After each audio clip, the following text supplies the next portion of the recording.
So anyway, I would like to start talking about sparsity today.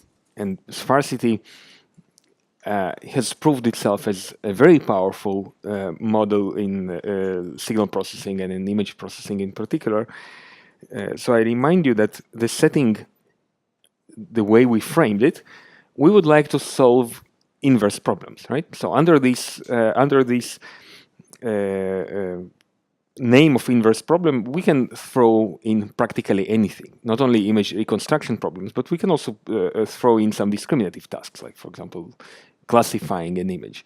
So for us, in order to be able to solve such problems, we need to embody our prior information, our modeling assumptions, essentially, on the latent signal we are trying to tell something about, right? And since we are talking about image processing, so to us, image processing is mostly reconstructing an image given some partial or corrupted or somehow degraded observations of that image. And basically, this was our setting for an image for an inverse problem. And one of the estimators that we have seen, for example, is the map estimator. This is, of course, a very general framework that we can phrase as a minimization problem or as a maximization problem. So we were minimizing the negative log density of the posterior, right? This was our map setting. We can also talk about Bayesian estimators. In that case, it will be the posterior expectation. But what is common to all these frameworks is that we need the prior. Okay, so we have seen a patch-based prior last time, or basically it's not a single prior, it's just an approach to say that we cannot model easily a prior about the image in its entirety. Let's just model a prior of a small patch. And this was a very fruitful direction. So let's try thinking in this direction again and just remind ourselves what we did last time. So last time, essentially our model was by saying that we focus on a patch. I define this patch operator that restricts, so basically that moves the origin to a point x and restricts the domain of definition of our function to a small region t by t by t d times. So basically a t by t by t d-dimensional cube. Okay, and then we said that we had a collection of exemplars, these patches p1 to pk, and we put a very simple uniform prior on the index. So we say that a patch at any location in the image can be one of these exemplars. Okay, so this uniform prior on the index translates into potentially very complicated prior on the patch itself. Okay, because I'm selecting something that looks like a piece of a natural image. That can be very complicated. Now, what is the disadvantage of this? And this is something that we implicitly encountered when we talked about non-local means. Essentially, we need, well, let me first offer you a different formulation, then talk about disadvantages. So an alternative formulation, instead of selecting an index, I will take a linear combination of these patches, of these exemplars, with the coefficients C1 to CK, and I will put a uniform prior on the coefficients. I will just select the coefficients to be one of the standard vectors in the standard basis of RK. Okay, so I'm selecting a vector of coordinates with 1 at a uniformly random location and zeros elsewhere. So you can think of this as a vector quantization of our given patch in this codebook P1 to PK. Okay, so I replace my patch with one of these centers. Okay, so you can think of it in this way. Now, the disadvantage of this approach that if you have, let's say, an 8x8 page, so it's in a 64-dimensional vector. I'm talking about the discrete setting now. You need potentially a very large K in order to faithfully represent a patch. Just think how many possibilities you can go there, right? And of course, most of these possibilities will not appear in a natural image, but still, it is a very, very big collection of exemplars you need in order to represent something that happens in real natural images, because patches in natural images are very complicated, even though they are small. So let's refine this model. So instead of thinking of this vector quantization, let's think of P1 to Pk as some, typically in this context they are called atoms. Some atoms is an extension of the idea of basis functions. We'll give to it the proper mathematical formalism. So I would like to mix with not necessarily such trivial coefficients. I would like to take some weighted sums of these patches, but I still want to control the mixture. I would like the number of degrees of freedom that I have in this mixture to be small. So essentially, what I'm doing here, I'm saying that my patch belongs to one of the k one-dimensional subspaces with coefficient 1. So what I can do first, I can remove this restriction by allowing any coefficient here. So you select which patch you want, but I can scale it arbitrarily. Okay.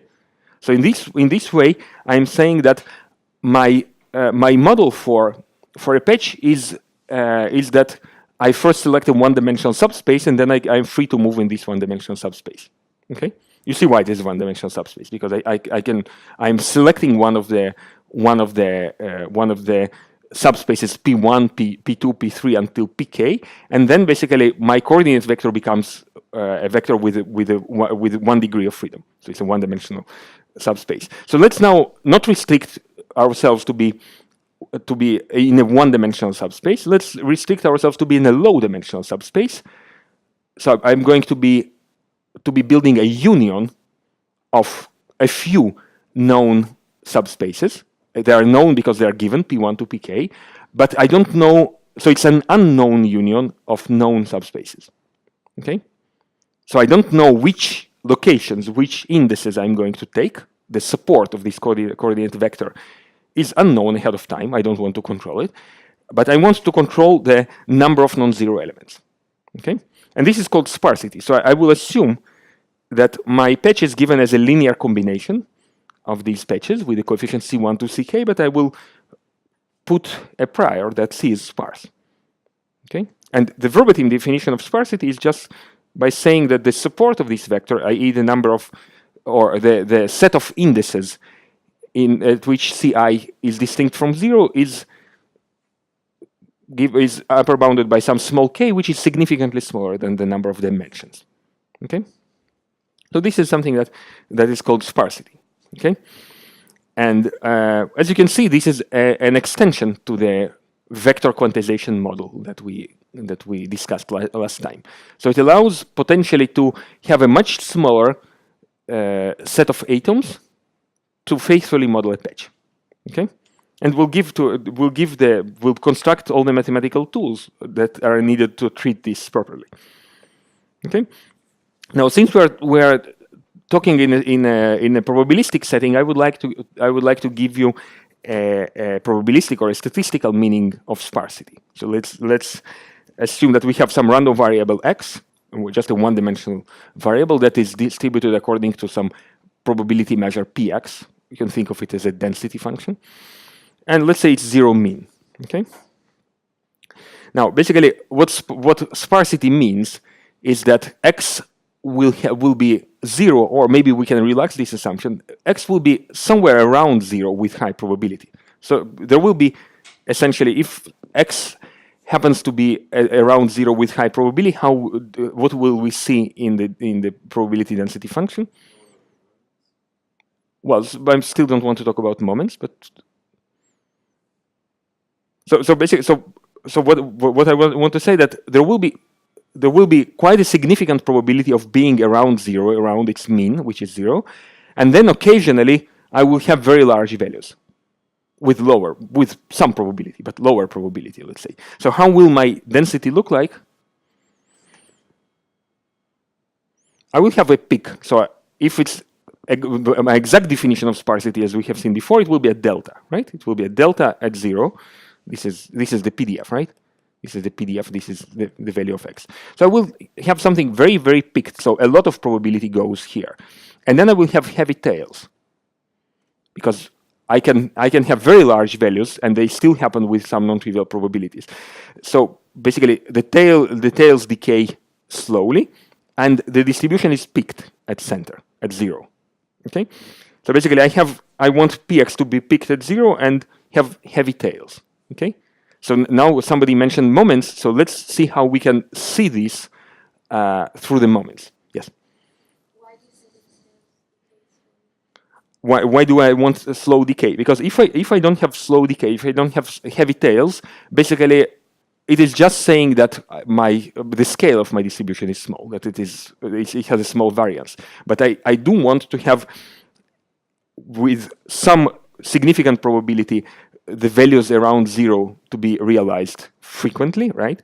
And then I want large values to be also realized with non-trivial probability. And for large values to be realized, I want the probability for very negative and very positive values of x to be sufficiently high, right? And for that, I want the tails to decay slowly. Okay, so basically we want a peak distribution and a heavy tail distribution simultaneously, and let's see how can we characterize this through the moments.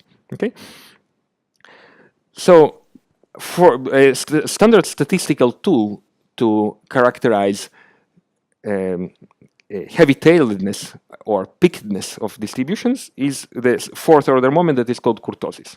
Okay, so the third order moment for symmetric distributions will be 0, right? So we want some even power. So it has to be an even moment. So the variance just gives us the scale of the distribution, or the standard deviation gives us the scale of the distribution. So we would like to be invariant to this scale. So that's why we will take this fourth order moment and normalize it by the variance squared. Okay, so it will be a normalized central moment. So we really don't want also to depend on the location of the mean, because pickedness and heavy-tailedness can be for any location of the mean, right? So we will center our moment. And this is how it is defined. This is kurtosis of x. It is the expectation of x minus its mean to the power 4. And this is basically, this has in the units of fourth power of the units of x. So in order to get a unitless quantity, we need to normalize by sigma to the power of 4. Okay? So then it will be scale invariant. Now pay attention that because we are putting a high power here, it will be very sensitive to large values of x, right? Or large deviations from the mean will contribute a lot to this expectation. And if we have with non-trivial probabilities something happening in the tails of the distribution, this moment will be very high. Okay, and this is why we are taking this high power. Okay, so essentially in statistics it measures how much the distribution is peaked and how much it has heavy tails. Okay, now for normal distribution, again, this quantity is scale invariant. So for normal distribution, the kurtosis is exactly 3, regardless of the variance and regardless of the mean, obviously, right? And what is typically defined is what is called the kurtosis excess. So we just subtract 3 from this fourth order moment, and then the normal distribution will have kurtosis excess 0. Okay. If we have positive excess, these distributions are called super Gaussian. They have higher kurtosis than the Gaussian distribution, or sometimes leptokurtic. And this means that the distribution will be peaked or heavy-tailed, right? Because kurtosis means that we have high peaks and long tails. Yes? 3 is the kurtosis of the normal distribution. So the normal distribution has kurtosis 3, and therefore we are measuring the kurtosis excess with respect to the normal distribution. Just a convention to set some standard, some canonical distribution at 0, right? Again, we can just work with the kurtosis, and then I will be comparing it to 3 and not to 0. So if the kurtosis excess is bigger than 0, the distribution is super Gaussian. If it is smaller than 0, it is called sub-Gaussian or platykurtic, and it means that it is light-tailed. It has faster decaying tails than the Gaussian distribution. For example, can we think of a distribution that decays, that has shorter or lighter tails than the Gaussian? Uniform, for example. So uniform distribution is sort of the extreme case of a sub-Gaussian distribution. You cannot be any more sub-Gaussian than the than the uniform distribution. Okay, so basically, let's now translate what we what we wanted to say about sparsity, right? So I will assume that I'm taking a super Gaussian distribution P. I'm drawing an IID vector X from this distribution. Okay, and then I'm looking at the elements of this vector. So because this is a super Gaussian distribution, with a significant probability, the elements of X will be concentrated around 0, right? Because we have a peak, we have a lot of probability around 0. And then occasionally, some of the values at some indices will be significantly, in magnitude, significantly bigger than 0, or significantly bigger than sigma, if you want. And this will happen basically because this is an IID vector. Obviously, the indices at which this happens will be uniformly distributed, right? This is very easy to see. So essentially, this will be my model for sparsity. I want these two properties to hold, right? So essentially, in statistical sense, sparsity means super Gaussian distribution. Okay. And a canonical example of a parametric family of distributions that can be super Gaussian or sub-Gaussian is this called generalized normal or power exponential distribution that is given. So just ignore these gamma functions in the denominator. They are just normalization constants, right? So we have an exponential with the absolute value of x minus mu to the power p. And then we'll normalize it by a parameter alpha bigger than 0, which is called the scale. And we have this parameter p, which is called the power. Okay? So the variance is given by this quantity. And the kurtosis excess is this. And you can see that for p smaller than 2, the distribution is sub-Gaussian. If you evaluate this expression, it will be basically the kurtosis will monotonically increase above 0 for p smaller than 2. What happens for p equals 2? They're Gaussian, right? This is exactly the Gaussian distribution.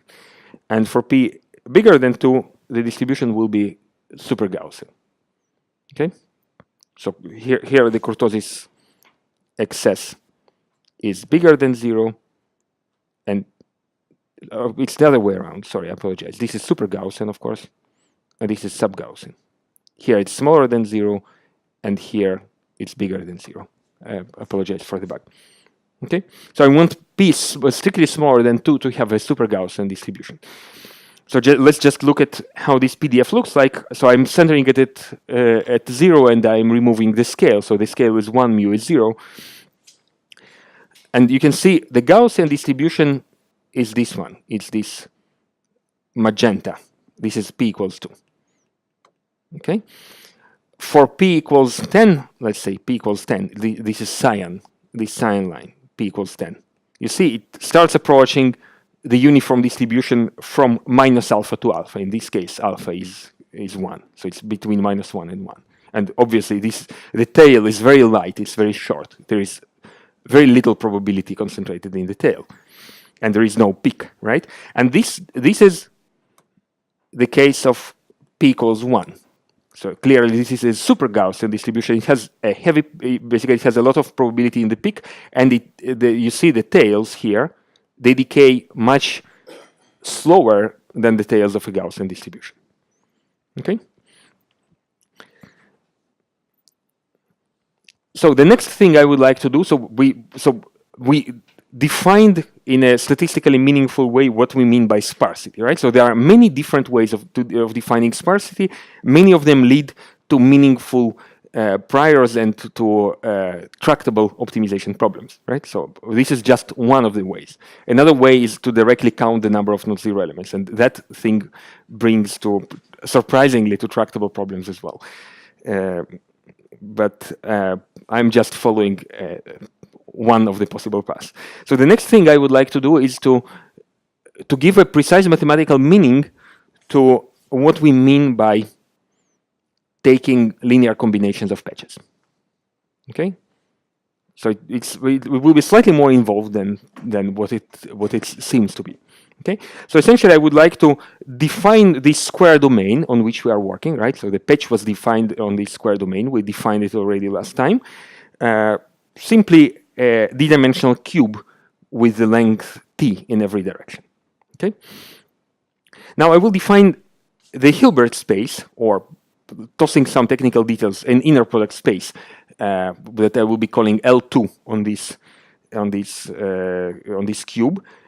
It's the space of square integrable functions. So the integral of f on this square of f absolute value squared has to be smaller than infinity, and then such f will belong to L2. Okay? So we'll equip this space with a standard inner product that I will be normalizing by the volume of the entire space. And of course, this inner product induces the standard Euclidean norm, the L2 norm. Okay? So sometimes I will stop writing these subscripts whenever it is clear which norm or which inner product we are dealing with. Okay, so I'm in general assuming that functions can attain complex values. So that's why I'm insisting on writing the complex conjugate here in the definition of the inner product. Okay, so we want to represent functions on this d-dimensional cube. So one of the standard trivial ways that you obviously know how to represent a function on this domain is the Fourier series, right? So you take a function, an L2 function on this domain, and you can represent it as the Fourier series. It will be a combination of these functions. These are just, as you can see, discrete harmonics, right?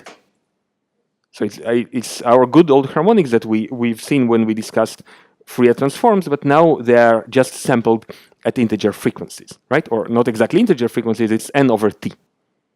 We scale them by the factor of t. So if t is 1, then we have just the discrete harmonics. Okay, so I mean, they are discrete, but not here they are not necessarily integer. So essentially, I'm representing a continuous function on a compact domain by a discrete set of coefficients. So this I can think of it in a different way. I can periodize my function to the entire RD beyond this square, so it will be periodic. And if the function is periodic in the space domain, it means that it is sampled in the frequency domain. So the spectrum will be discrete. And that's why I can write it not as an integral, but as a sum of CNs. So the frequencies are discrete.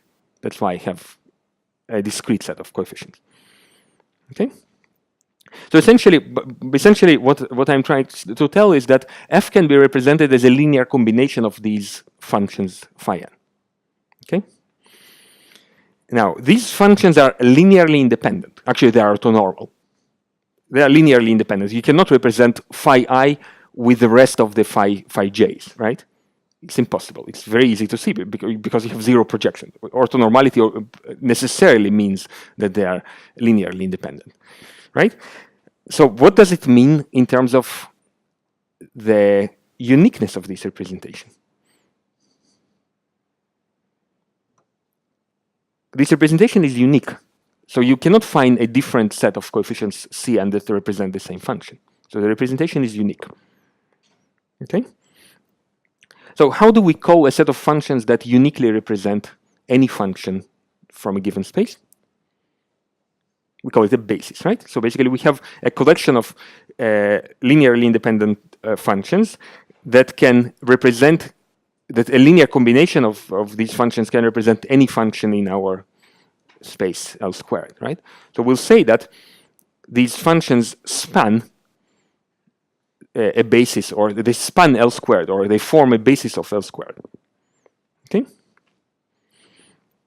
And the particular property of a basis, that representation in a basis is unique. So essentially we can think of Cn as a vector of coordinates with respect to these basis phi n representing f. Okay? Now, I would like to define, so basically this operation of taking a linear combination with the coefficients Cn and constructing a function. So basically creating a mixture of these basis functions, I would like to I would like to define it as an operator. I will call it a synthesis operator. So I will take a set of coefficients, C. They belong to, I'm a little bit sloppy here, but let's think that they belong to the space lowercase l squared. So these are all square summable sequences with a d-dimensional index. Okay? So this is where our coefficients live. So I take a vector of coefficients and I create a function. How do I create a function? By computing this sum.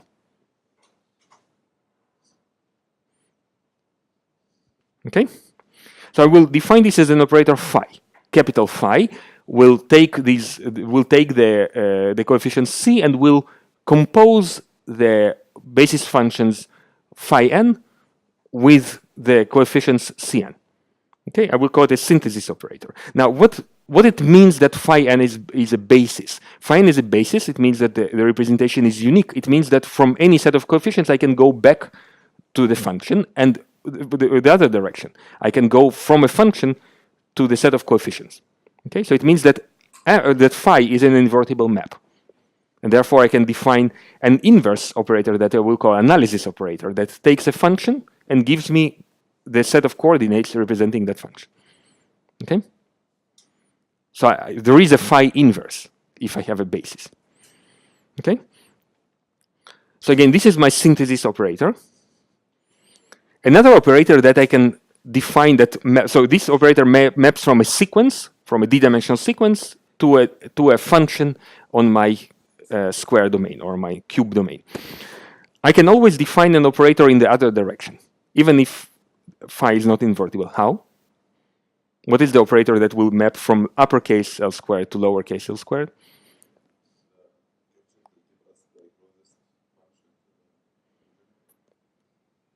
Too complicated. There is a very standard algebraic construction that always exists for a linear operator.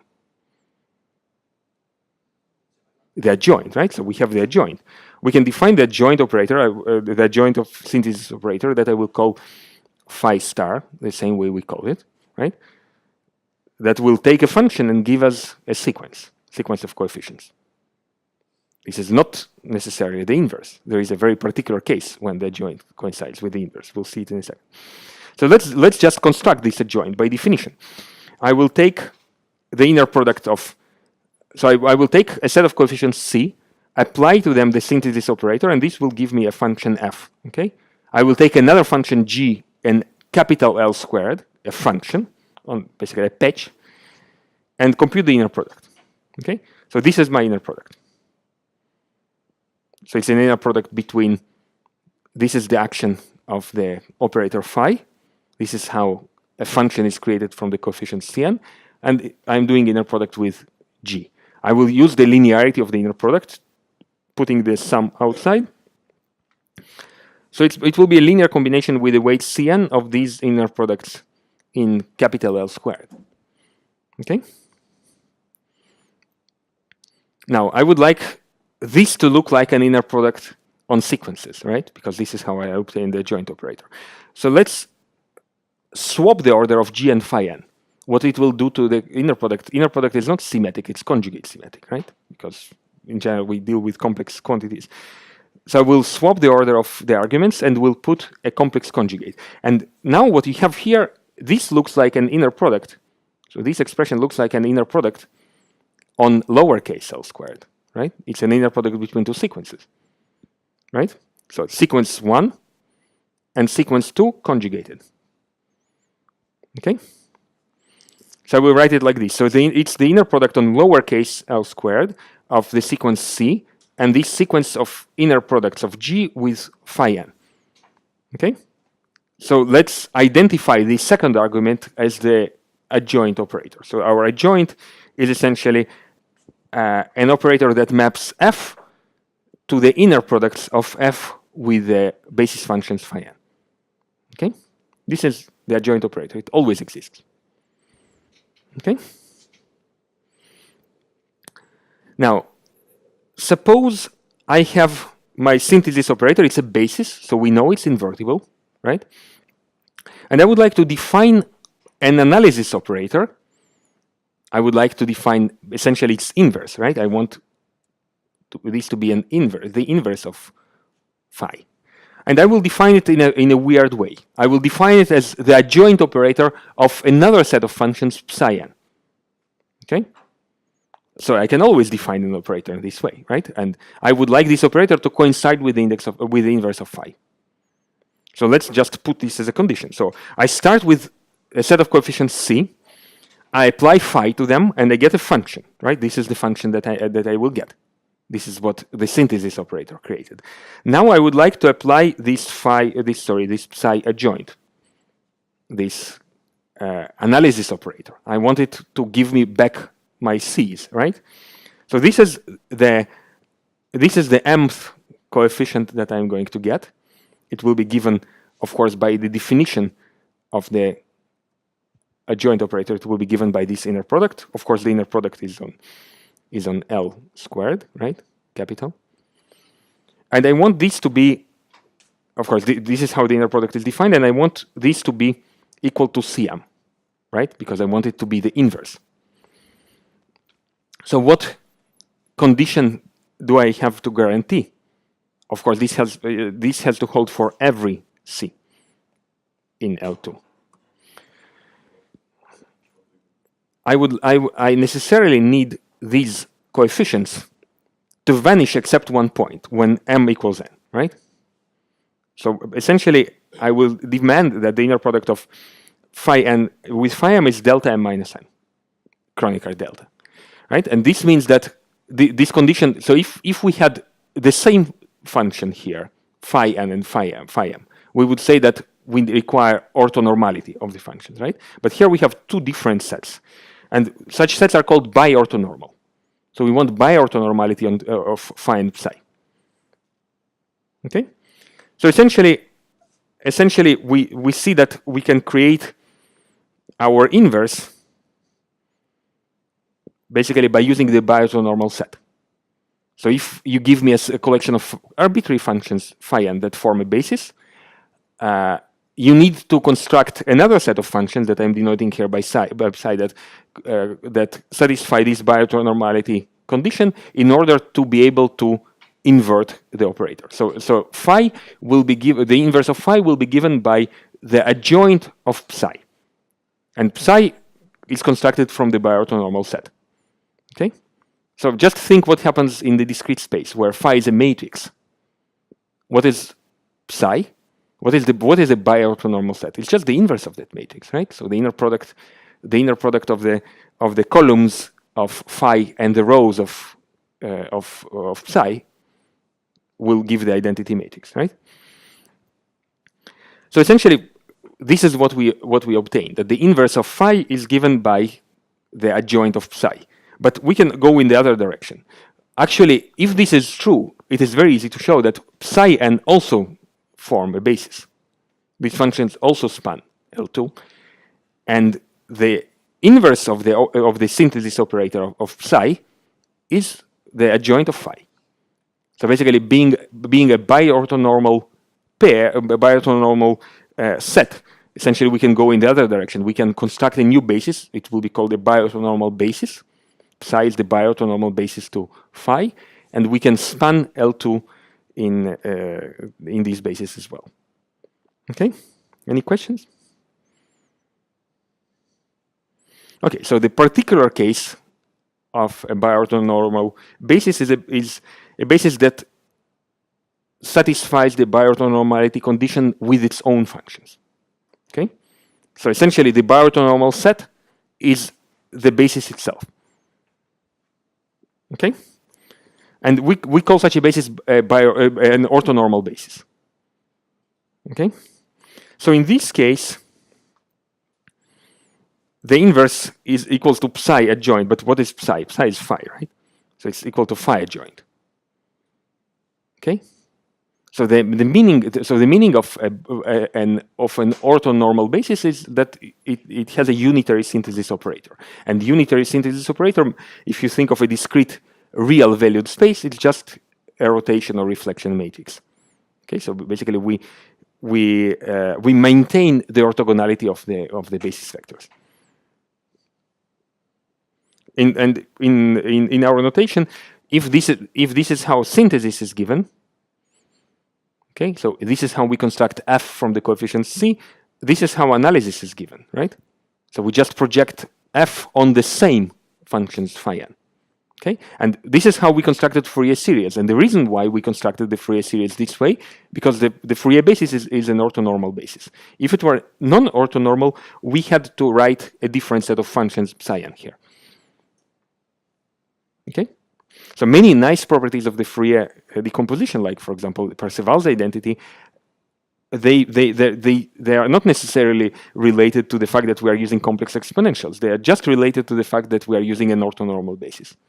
And these notions can be extended to more complicated, more exotic situations, for example, when we work on a manifold or on a graph.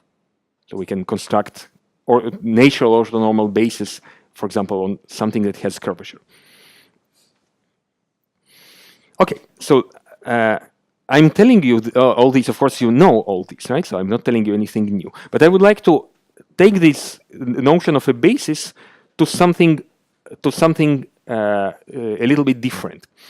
So again, in the case of a basis, our notion had two defining axioms, right? We wanted linear independence and we wanted the spanning property. So we want the functions that form the basis to be linearly independent, and we want their linear combinations to cover the entire set of functions that we are interested in this case, L squared.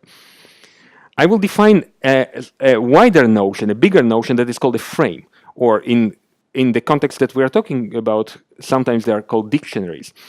So a frame will be a set of phi n's that still have this spanning property, but they will satisfy what is called the frame inequality. They will satisfy this property. So if I take the inner product of any function, this is true for any function in L squared. So if I take any function and compute its projection, its projection onto the basis functions or the frame functions, and take the sum of the absolute value squared of the coefficients, in an orthonormal basis, what would we get? What would we get in an orthonormal basis? We will get just f squared, right? This is Parseval's identity. Okay, and I would like my analysis operator, what is written here is the norm of the analysis operator, right? I would like my analysis operator not to change distances more than b, and not to shrink distances more than a. Okay, so I want it to be. It's not an isometry anymore. It doesn't preserve distances, but I would like the change of distances to be upper bounded by constant b and lower bounded by the constant a. Okay, and specifically, I'm interested in proper frames or redundant frames over complete frames, frames that have linearly dependent functions. Okay, so why is it interesting? Because what we are going to get that there is no more unique representation, and therefore there is no inverse to the synthesis operator. There's still an adjoint, but no inverse, because I can represent f in many ways. There is an infinite number of ways in which I can compose the functions forming the frame in order to represent the same point in L2, the same function. Okay, and why am I interested in this? Because out of all these possible, from all these infinite possibilities, I will select the one that is the sparsest. This is why I need this tool. Okay, so and my assumption, my assertion that I will be how I'm going to be modeling my images eventually, this is the reason why we are doing all this, is by saying that I have a very rich set of subspaces, and I'm assuming that my signal is not just noise, it has a lot of structure, so it comes from the union from a sparse union of these subspaces, so it belongs to a subspace with low dimension. Okay, so just to give you a few examples, this is the typical orthonormal Fourier basis. It's a complex basis. We can write it as of course, as a tensor product of one-dimensional harmonics, right? And we can take the real equivalent, if you will, if you take just the real part of every such function, and then you do again this tensor product construction, you can construct what is called a DCT basis. There are 4 different variants to DCT, just differing a little bit in their definition. Typically, what is called DCT, discrete cosine transform, is what is called the DCT2 defined in this way. Okay, so this is a cosine basis that we can define for our patch, and we can define an overcomplete cosine frame or overcomplete cosine dictionary by taking here a scale a bigger than 1. Okay, so basically we will have more harmonics than the set that we would originally need to span the entire space. So the cosine basis is orthonormal. This is not a basis anymore. It's not orthonormal. It has more functions than we need, and there is an infinite number of ways we can represent a patch in these bases. So this is just a visualization. These are 8 by 8 patches. Okay, so each such square is a basis function. Can you see it? It's a basis function. So it has 2 coordinates. It has coordinate that we call n1 and n2. Okay, so it's coefficients would be coefficients representing a patch. So if I have a new patch, I will be writing it as a sum of a weighted sum of all these basis functions. Okay, so it is an 8 by 8 patch. It has 64 degrees of freedom, right? So I need 64 coordinates to represent it. And here I have 4 times more patches. So a 64 by 64 basis would be of this size. Here I have more. So there is an infinite number of ways in which I can represent an 8 by 8 patch in this dictionary. And what appears that, for example, this cosine dictionary is an excellent tool for sparse representation of patches in natural images. There are many profound reasons for this, but you can think of it just as an empirical observation. You take this dictionary, and patches from natural images are sparsely representable in this dictionary. Okay. Any questions? Okay, so again, one more thing that I would like to show you. So essentially, we know now how to represent patches, right? So we started with a patch centered at some point x. We denote this as pi xf, right? And we represented it using a set of coefficients. Typically, it will be a redundant representation. Redundant in the sense that you have more information in the coefficients that you need to represent the function. So basically, you could toss away some of them because you have more functions that you need to span the space. It's overcomplete. Now, if I move to a different location, why? Well, I bet you can still span a patch at a different location with the same functions, but you cannot expect that these are going to be the same coefficients, right? So the coefficients have to be space dependent. That's why I'm putting this dependence on x in the set of coefficients, right? Now, if we are to represent every patch by a set of space-dependent coefficients, let's think of the coefficients as a function from Rd, that argument x that I gave you for every location, to the space of square summable sequences over Zd, right? So basically, now it's not just one sequence; it's a function that for every location gives me a different sequence. Okay, these are location-dependent coefficients. And now I want my synthesis operator to be translation equivariant or shift invariant, the way it is called in the literature. I would essentially like this phi to commute with the translation operator.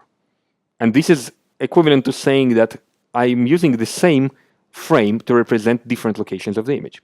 And I hope you will agree with this assumption. It's a meaningful assumption. For example, when we worked with exemplars, we used the same set of exemplars for the entire image. We represented patches from different locations with the same collection of exemplars. So why shouldn't we do the same here? It will save us a lot. We don't want to have a different dictionary for different locations in the image, right? And the way to do it, we can actually do it. We can construct a synthesis operator using convolution. So I take C. C is a function now. It's a function, so you can think of it as a vector-valued function, but with a vector, with an infinitely dimensional vector. And I'm simply going to sum the convolutions of the phi n's with the c n's, and then probe the result at x. Okay, so let's just see what happens if I do this convolution with c and then translate the result. Of course, this has to happen. This has to be true for every c and every p. So this is how it is going to look like. I'm going to do the convolution of Cn with phi and then translate the result. Well, because of the fact that convolution is also translation equivariant, I can put the translation to the Cn's rather than to the phi n's, right? And this will give me phi operating on the translated coefficients, right? So essentially, it means that the synthesis operator commutes with the translation operator, right? So this is what we mean by translation equivariance. So essentially, we started with a model that allowed us to synthesize patches. We created a set of coefficients such that using a set of functions, a frame, a dictionary, we created the content of a patch. What we did next is we shifted to the synthesis of the entire image. Maybe you didn't notice it, but we now can synthesize the entire image, right? We have a shift invariant dictionary, a translation equivariant frame. Now we think of our coefficients as functions of Rd, okay? D-dimensional argument. And we can synthesize using the same small frame, a frame that is defined on a patch. We can synthesize the entire image. Of course, this function, an image, a scalar valued function, is now represented redundantly by, you see how much more information is contained in the coefficients? So it's a very redundant representation. There are many sets of coefficients that will synthesize the same image, but this redundancy is exactly what we need to construct a powerful prior. Okay? So basically, this is quite a common trick. So if it is very difficult to define structure on the original object itself, you lift it to a more complicated space, and there the structure becomes more apparent and easier to define. This is what we are doing here. Okay? Any questions? So this is not how this theory and how this practice actually was born. People worked with patch-based priors and then struggled to how do we combine patches back in order to get an image. But doing everything in a translation equivariant way is much cleaner, and you can probably if I'm sure everyone here have seen convolutional neural networks. So these structures start looking suspiciously like convolutional neural networks, and we'll show you an explicit connection to CNNs next week. Okay, so let's do a break, and then we'll see how we use what we have seen so far to build priors on entire images. Okay, let's proceed. So again, as I hope you see now, we started with an idea of representing patches because we complained that representing an entire image is very complicated. It's a lot of complexity. So we represented a patch using a sparse, or still we are not making any assumption on the sparsity of C. We are going now to marry between our statistical assumptions on C and this framework in which we use synthesis operators, but at least we can synthesize a patch using a combination of some frame atoms, some dictionary atoms. But now when we use this translation equivariant formulation, when we convolve with these atoms, we suddenly get a simple machinery with a small number of degrees of freedom eventually that creates the entire image. And this is very cool, I think. Okay, so let's now combine what we know about basically this machinery that we constructed for creating patches or for creating entire images with our assumptions of sparsity of C that we formulated as super Gaussianity of the distribution of C. Okay, so let's again assume our typical forward model. So I'm writing it for a patch now, but then we'll extend it to an entire image. So my forward model for a patch is that it is given by this synthesis operator phi operating on now a random set of coefficients C, that therefore I'm writing them as capital C. It's a random sequence or random discrete domain process signal plus some noise E. Okay, and of course this is how it is going to be written, and my assumption is that the elements of the sequence C are drawn IID from a super Gaussian distribution, and the noise is just white additive Gaussian noise. Okay, and again, this is a denoising problem. We know that noise in imaging is not behaving like an additive Gaussian noise. What I'm going to show you, maybe next week, maybe the week after, I'm going to show you that if you have a good Gaussian denoiser, you can use it as a prior, and you can plug it into any inverse problem with however complicated data fitting term you wish. Okay, this is a very cool thing. So if you know how to denoise, you know how to do anything else. Okay, so we'll see how it works. So therefore, I'm concentrating my attention on these toy problems of doing Gaussian denoising.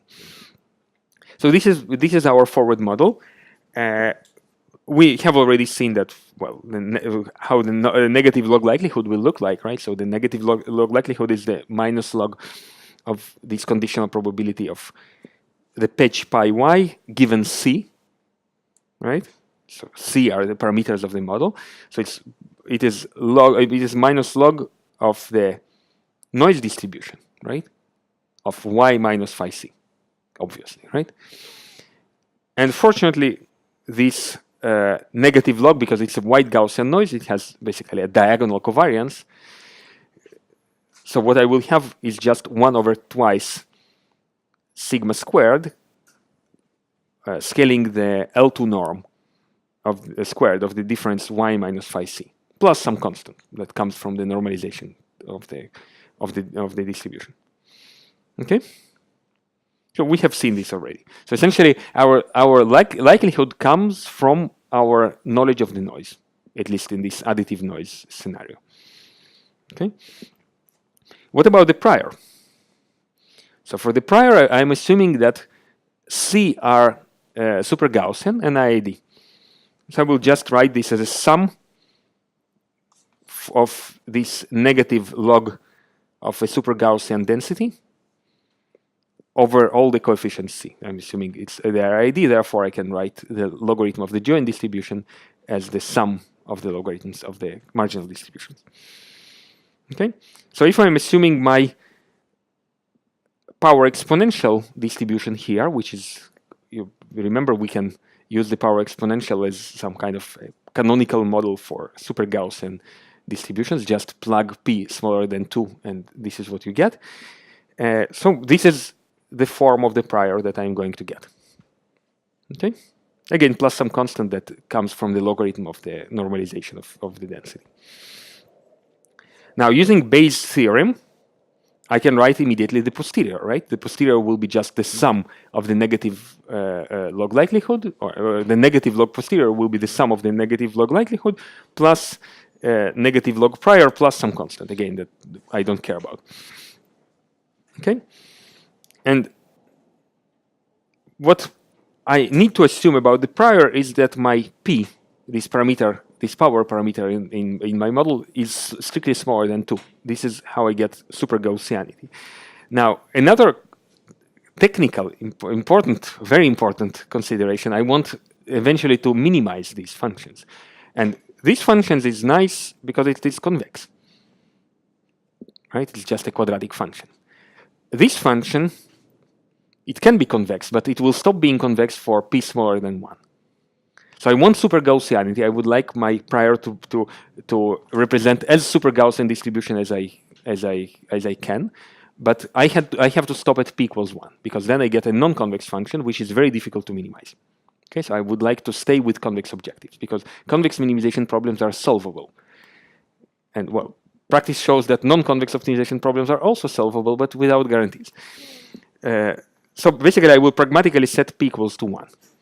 The only problem that it will give us is that, well, this is how it looks like with p equals 1. I will just have the sum of absolute values here of cn's.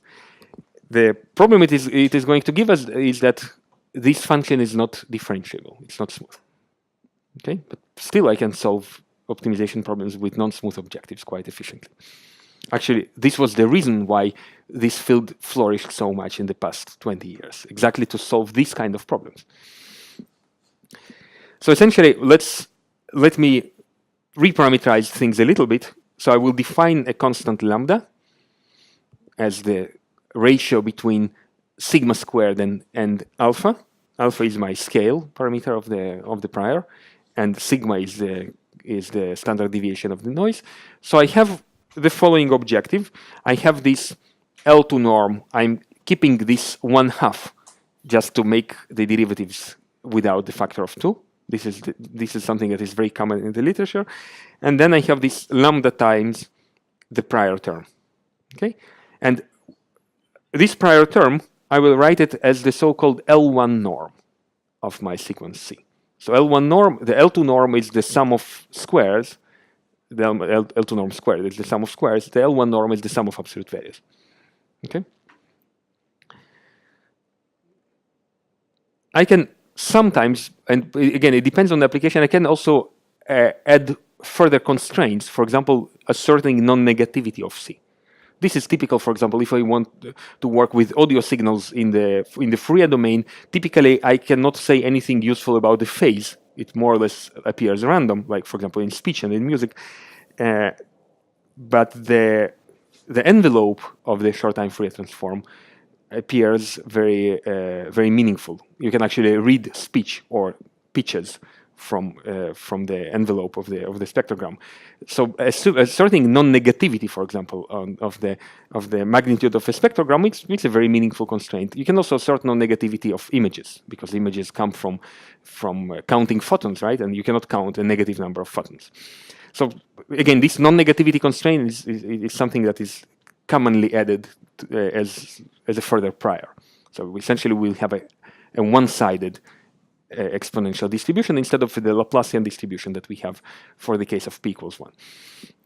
Okay, and we'll see how it is going to be translated in iterative algorithm that we are going to employ to solve this optimization problem. Okay. Now let's do map estimation of a patch first.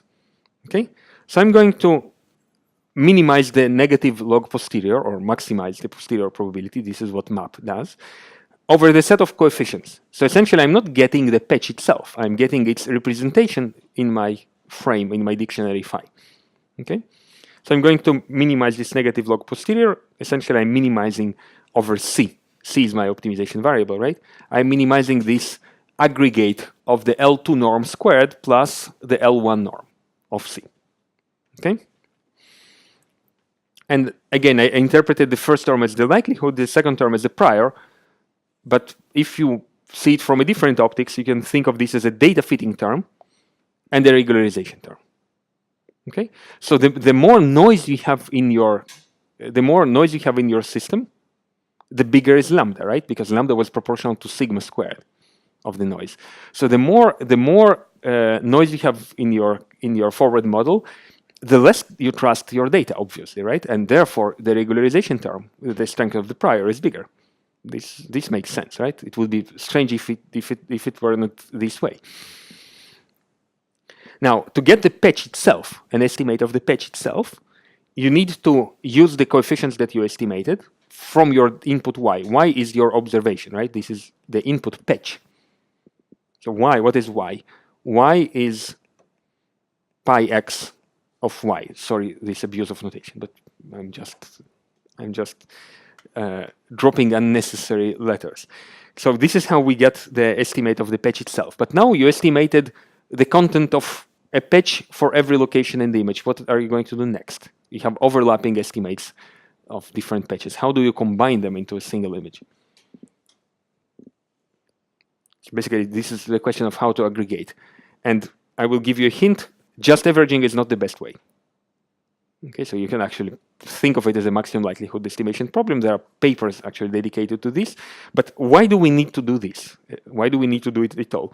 We actually have, instead of a patch-based model, we have a model for the entire image. We just use convolution for our synthesis operator, right? So we use the same frame, but we convolve.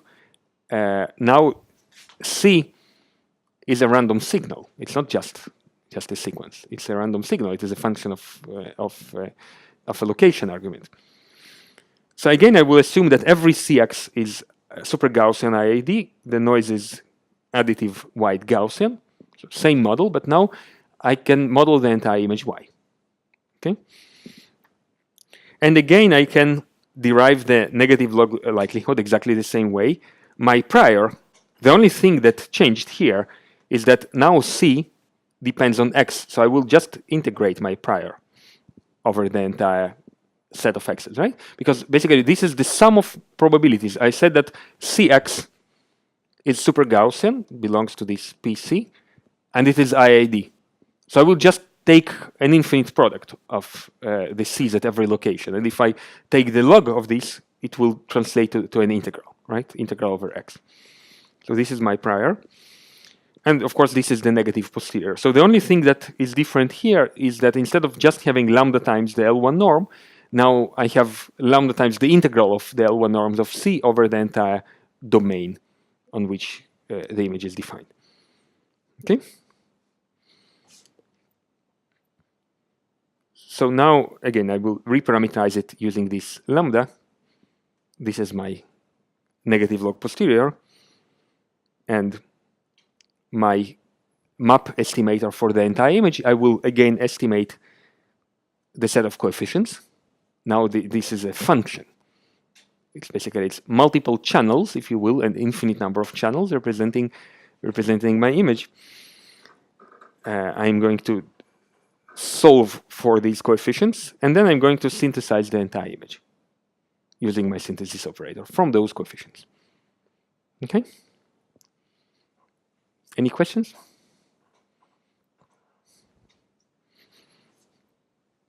Okay, but if either you take the first approach or the second approach, you still need to solve this kind of a problem. You still need to bring to minimum over C the aggregate of the L2 norm squared plus the L1 norm. Okay? And actually, this problem is known in statistics from the beginning of the 90s under the name of Lasso. Fundamental paper by Tib Shirani from 91, I think. So essentially, the problem, as I said in this optimization problem, is that the second part of the objective is non-smooth, and an entire set of methods was developed to solve these problems because these problems are very important. They have shown to be extremely useful, for example, in inverse problems and many other statistical inference problems in general. So let me do some algebraic manipulations to this expression. I would like to write the L2 norm as the inner product of the argument with itself.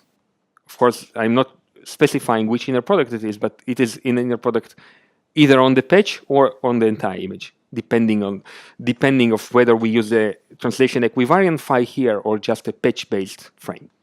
Again, it depends on which model we would like to solve. We can do both, and in any case, we'll need to solve this problem.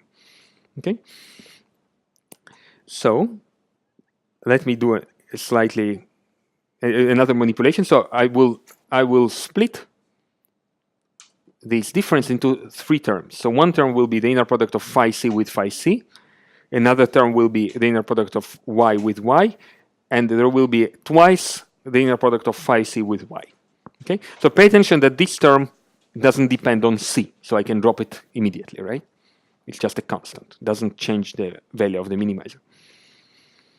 So I'm left with this, and I will move this phi here with an adjoint, and I will swap again here the order here with an adjoint.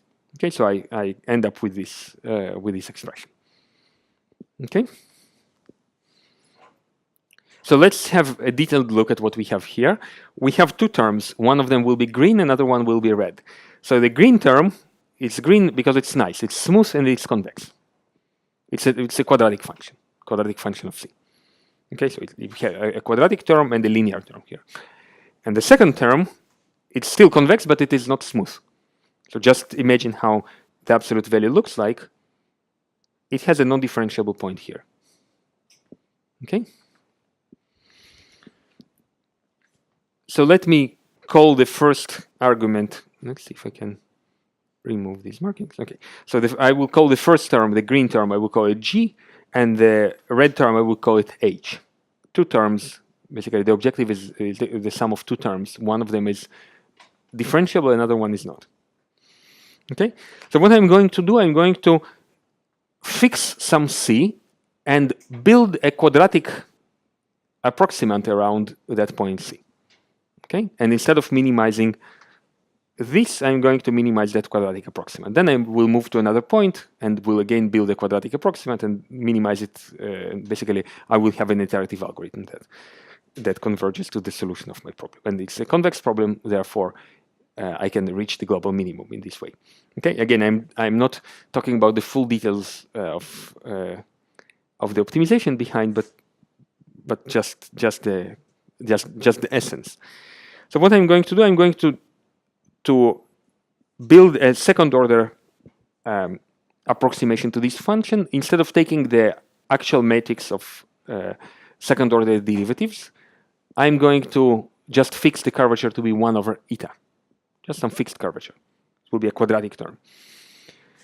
So this is just the first order. This is Taylor expansion to the first order. And this is essentially assuming that the Hessian matrix has the form of a diagonal matrix with 1 over eta on the diagonal. This is what I mean by fixed curvature. Okay, it's a perfectly legit approximation.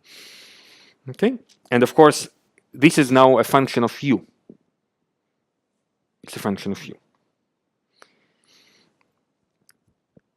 So let me do some manipulations to this function. So I will write it as 1 over 2 eta, the norm of this difference. So I will push eta times the gradient of g at point C inside. Okay, and when I open this norm, what remains to get the sum of these terms, I need to basically subtract. I need to subtract this. But this part, it doesn't depend on u, and I care about doing minimization of this function with respect to u. So as well as this constant term gc and this term that doesn't depend on u, they will be just constant in my minimization, right? So I'm left with just this L2 norm squared that depends on u. Okay?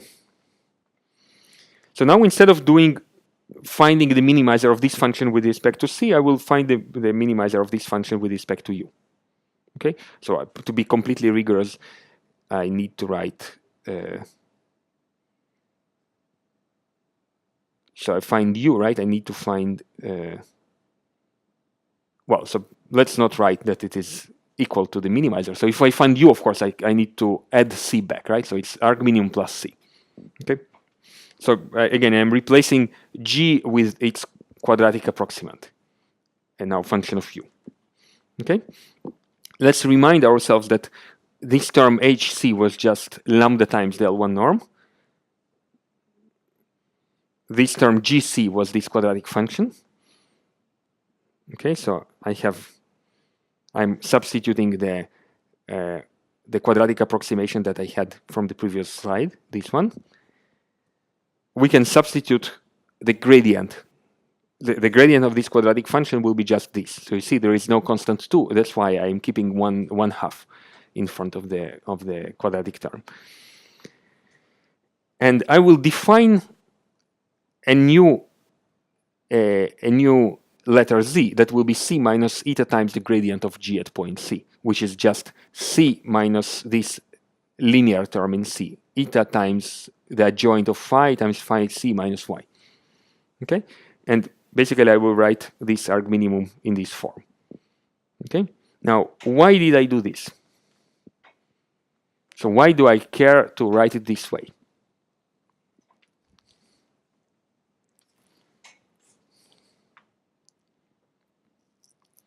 So before I had some ugly optimization problem in C. C is a sequence. It's an infinite sequence of coefficients, right?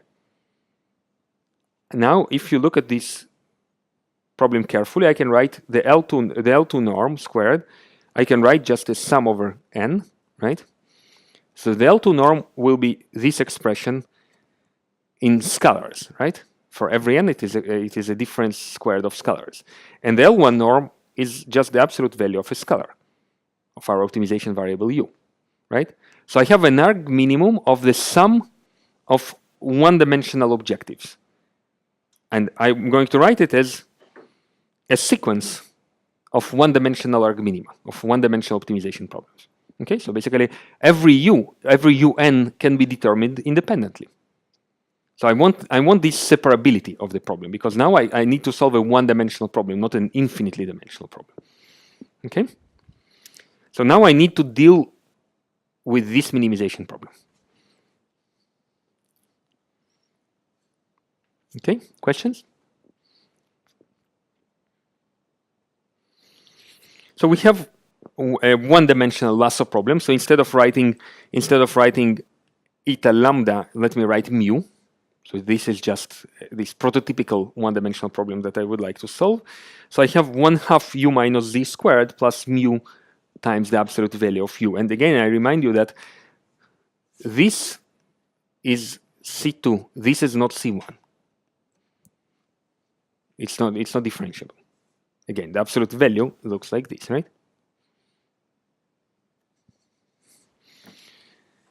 So the first term is, again, smooth. It's C2. Its gradient, or its derivative in this case, first order derivative is simply u minus z. Derivative with respect to u, obviously. The second term is non-smooth, but it has what is called a subdifferential set. So when you cannot differentiate a function, so what is the meaning of a derivative? It gives the slope, a slope of the function, right? But here, at this point, there is more than one slope that you can define. You can define this slope, you can define this slope, you can define this slope, right? So any plane or any tangent that will lie below the graph will act as a slope, right? So you don't have a single value of this slope. You have a set of this slope, and this set is called the subdifferential set. Okay, so for points where the function is differentiable, this subdifferential set will simply contain the value of the derivative. I should write this as a set. It's a singleton set with the value of the derivative. So in our case, it's mu times the absolute value. So except the point, so for positive u's, it is just a linear function mu times u, right? And what is its derivative? Mu, right? So it will be mu for positive u's. It will be minus mu for negative u's. So I will write this as mu times the sine of u. Okay? So this is how the derivative looks like. It is minus mu for negative u's. This is u, and this is the derivative. So it is minus mu for negative u's. It is plus u for positive u's. And for 0, the slope can be anywhere between minus mu and mu, right? So basically, it is all this set that I have to include in the subdifferential set. So it's not a function, it is a set-valued operator. Now, for differentiable functions, what is the optimality, the first order optimality condition we impose? If I have a point u star that is a minimizer of the function, so in this case, this function is convex, so will also be a global minimizer. But for a local optimality condition, what is the first order optimality condition that I need to impose?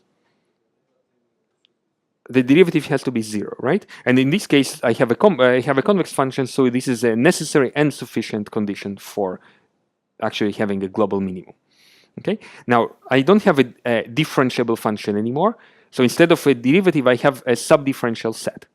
I can define the subdifferential set for the sum of these smooth and non-smooth objectives, right? I will just add the derivative of the first term to the subdifferential set. Right? It will be just the sum of two sets. So my optimality condition is that the scalar 0 belongs to the subdifferential set of my function. Okay, this is how optimality looks for non-smooth functions. So again, this is, and I need to be less sloppy here. This is a set, right? A singleton set. So this is my optimality condition. Let's write it like this. So for u star that is distinct from 0, it will be a singleton set of u star minus z. This is what I have from the first term, plus mu times sine u star. This is what comes from the second term. I used these green and red colors. And for u star equals 0, I have a range. So before it was the red part contributed minus mu to mu, and now I'm offsetting this by u star minus z. This is the contribution of the green term. Okay? Any questions?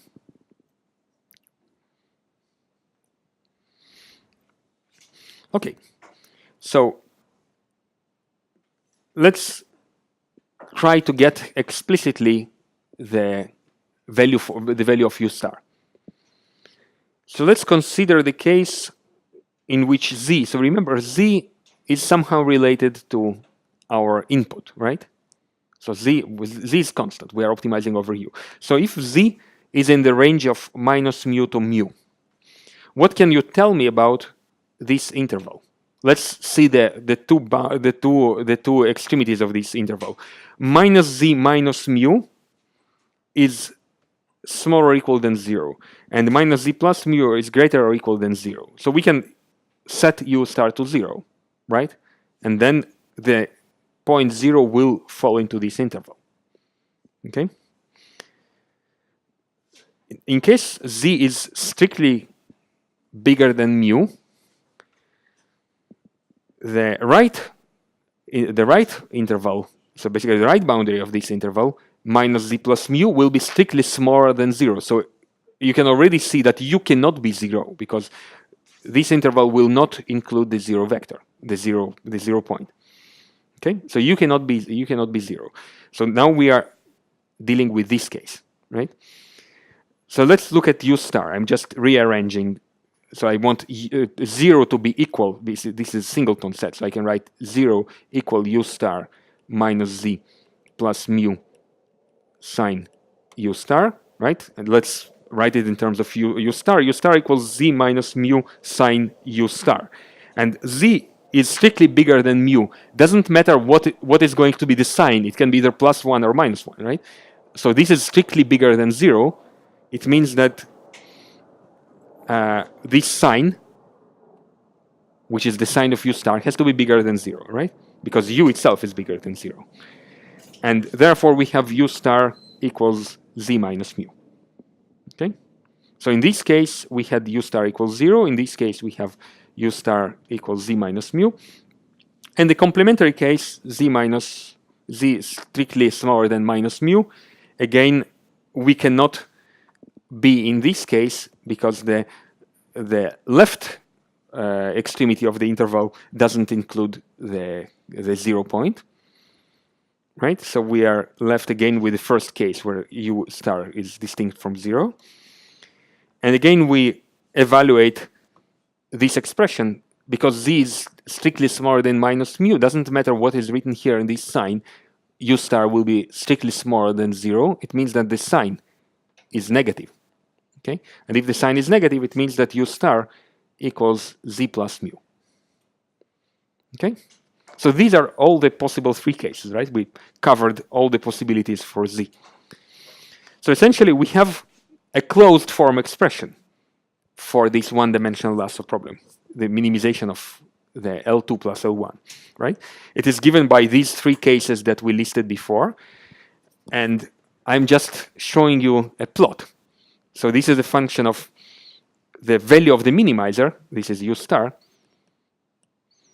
as a function of z, of our input. Okay? So for z being in the interval between minus mu and mu, the output is 0. And for z bigger than mu, and for z smaller than minus mu, the output is linear, but it is linear shifted towards the 0. Okay, so this operation of performing this kind of a response is called shrinkage or soft thresholding, and I will denote it by this operator as mu. So we have a closed form expression. We act with this nonlinear operator as mu on our z, and this is the solution to this one-dimensional L2 plus L1 minimization problem. Okay. Now, what happens if we add non-negativity constraints? If we further assume that u is non-negative, what do you think? Any ideas? So obviously this part will be irrelevant, right? U star cannot be below. Basically, we cannot have these solutions, right? So what will happen if we further add non-negativity? We'll have, I can just repeat the same derivation, we'll have a one-sided shrinkage operator. I will denote it by S plus mu. Now, does this function look familiar?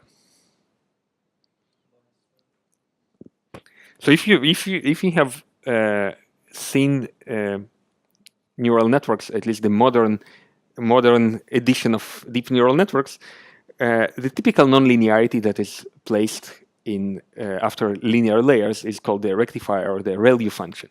This is exactly the ReLU function that you can see in neural networks. So it is a surprising. So we have already two interesting commonalities or two interesting ingredients that also appear in CNNs. We had those convolutional operations, right? That we described or at least derived by demanding translation equivariance of our frame operators. And then we have this nonlinearity that comes from the minimization of the L1 norm that with an addition of non-negativity gives us something that looks like a ReLU. So I would like to show you in the sequel a slightly deeper connection between neural networks and these sparsity priors, basically. How we can think of a neural network of a CNN as an embodiment of a truncated iterative algorithm that pursues some slightly more complicated sparsity model. Okay. So let's get back to our initial multidimensional problem. So our multidimensional problem, you remember, it boiled down to a sequence of solutions of minimizers of a one-dimensional problem. Okay. And now we learned that we have a closed form solution for this problem, right? So it's exactly what we did. We just have these indices n, and we have this eta lambda instead of mu, right? So let's write it in our closed form. This is the shrinkage operator with the threshold with the parameter eta lambda applied to Zn. And let me abuse the notation. This operator works on scalars, right? It takes a scalar and it gives a scalar back. So let me just define it as an element-wise application of a scalar operation. So I can apply it to the entire sequence. And by writing this, I actually mean this. Okay? So it's a typical notation. Of course, it's a perfect abuse of notation because Z is a sequence and S takes scalars, but we know how to deal with such notation, right? So let's now remind ourselves what was Z. So Z was shorthand for C minus eta times phi star, phi adjoint, times phi C minus Y. Okay? Which was nothing but eta times the gradient of G. Right? This second expression was eta times the gradient of G. Of course, because G is a quadratic function, the gradient is a linear function in C. So let's write this explicitly. Okay? So we have this element-wise shrinkage applied to C minus eta phi star phi C minus Y. So let me write it in a different form. So what is written here is C minus eta times the gradient of GC. So what is C minus eta times gradient GC? It's a gradient step with the step length eta, right? So it's a gradient step only on the G part, only on the green part. So as if we were just minimizing a part of the objective. But this will not bring us to the minimum, right? And now we need to apply this shrinkage to take into account also the red part of the objective. So this is a little bit hand waving. Of course, we have seen a rigorous derivation of the minimizer of this one-dimensional problem. But what I'm showing here is a particular member of a class of optimization algorithms that are called proximal descent algorithms. So if you have something that has an objective looking like something smooth plus something non-smooth, you can do a gradient step on the smooth part and then apply what is called the proximity map or the proximal operator of the non-smooth part. And fortunately, the proximity map or the proximal operator of the L1 norm has this closed form element-wise form. So basically, it is very easy to apply. Otherwise, the proximity map will be also a minimizer of an optimization problem in its own right. And it makes sense to use these methods when the proximity map is simple. And you might also think of more complicated priors where we have some kind of more complicated structured group or hierarchical type of sparsity. You can complicate sparsity assumptions. You can, for example, say that not only the elements of the vectors are sparse, but they also come in some grouped way. So for example, I want only a certain subset of the coefficients to be non-zero. And within that subset, for example, that subset should also be sparse. So this is called group sparsity. So this group sparsity will translate to more complicated proximal operators for the H term. So instead of having the shrinkage or the ReLU function, we'll have something else, something more complicated and not necessarily element-wise. Now, if you know that your model can be expressed using this kind of more complicated sparsity prior, you can basically see it popping up in the nonlinearity that you're going to use in your iterative algorithm. And I will show you also that you can actually translate this iterative algorithm to a neural network. And in the neural network, then this nonlinearity will also pop up instead of the standard ReLU function. So essentially, if you have some piece of knowledge, some domain-specific knowledge of your model, you can actually make sure that your otherwise black box neural network will know about it by embedding it through the nonlinearity of the network. And I think this is a not so well explored direction. So this is quite interesting, how to inject your knowledge about the world, about your model, into a neural network. This is completely non-obvious. Okay, so let's finish with this model. So remember that we are minimizing this, but instead we wanted to minimize GC plus HC. So I just made a quadratic approximation of the first term around the point C. So once we found the exact minimizer of this approximation, we need to make another approximation around this new point that we found. And this leads to an iterative algorithm that can be called iterated shrinkage, or usually it is known under the name as ISTA, iterated shrinkage and fractioning algorithm. And it was one of the first prominent algorithms in this family of optimization algorithms that know how to minimize non-smooth objectives. This is a very powerful idea. So we start with some initial C. Let's call it C0. So the uppercase index will denote the iteration number. And then I'm doing iterations. I take my previous set of coefficients Ck. I do a gradient step. So this is a gradient step on G, right? On the smooth part, on the L2 part squared. And then I apply shrinkage. So I can think of eta as a step size. And the shrinkage has to depend on the step size and on the value of lambda that came from the prior. This is the regularization strength, if you will. And then this gives me my new point, my new iterate, Ck plus 1. At the following iteration, I'm going to, again, build my quadratic approximation around that point. So I will do another gradient step on G and then apply again the shrinkage operation. So the shrinkage operation essentially kills all small values, right? So if I have a vector filled with small values and some large values, these small values will not survive. They will be shrunk to 0. And therefore, the solution will be sparse. This is exactly what we wanted, right?